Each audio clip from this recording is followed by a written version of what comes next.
जो है पाकिस्तान के अवाम का शुक्रिया अदा करना चाहती है, जिस मोहब्बत का इजहार उन्होंने इमरान खान के साथ किया, जिस मोहब्बत का इजहार उन्होंने तहरीक इंसाफ के साथ किया। उसी जलसे में जैसा कि आपको मालूम है, हम ऐलान कर चुके हैं कि हम सूबाई असम्बलियों से बाहर आ रहे हैं और दोनों सूबाई असम्बलियाँ पंजाब और खैबर पख्तूनख्वा की असम्बली तहलील करने के फैसले की तौसीक कर दी गई है।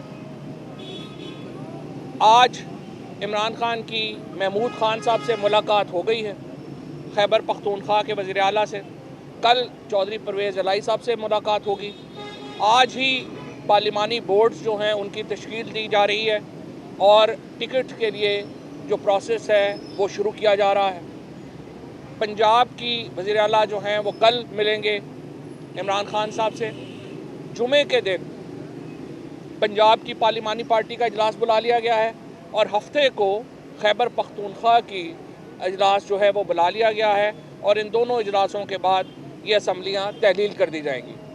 उसके बाद जो सिंध और बलूचिस्तान से हमारे तमाम अरकान जो हैं वो अपने इस्तीफ़े जमा कराएंगे और एक बार फिर हम स्पीकर कौमी असम्बली को भी अप्रोच कर रहे हैं और हम उनसे कह रहे हैं कि हमारे जो MNAs के रेजिग्नेशंस हैं जो अब तक आपने एक्सेप्ट नहीं किए वो भी एक्सेप्ट जो हैं वो किए जाएं और इंशाअल्लाह इसके नतीजे में मुल्क में 567 बलूचिस्तान और सिंध के जो मेंबरान हैं उनके इस्तीफ़ों के बाद 567 सीटें जो है वो खाली हो जाएंगी और इनके ऊपर इलेक्शंस होंगे।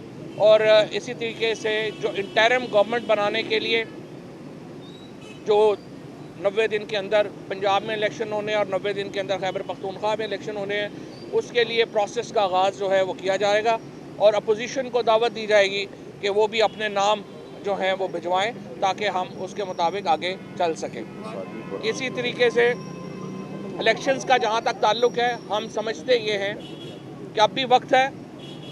वज़ीर आज़म शहबाज शरीफ और PMLN और PDM के अकाबरीन गौर करें। हम अब भी चाहते यही हैं कि पूरे मुल्क में कौमी इलेक्शन की तरफ बढ़ा जाए। इलेक्शन अगर कौमी इलेक्शन कुछ महीने बाद भी हो, PTI की सेहत में फ़र्क नहीं पड़ता। हमें इलेक्शन 7 महीने बाद 8 महीने बाद भी PTI इलेक्शन जीतेगी, लेकिन मुल्क की जो इस वक्त मुआशी हालत है वो इस कदर दगरगूं है। मुल्क की मुआशी हालत इस वक्त इतनी बुरी है कि वो 7-8 महीने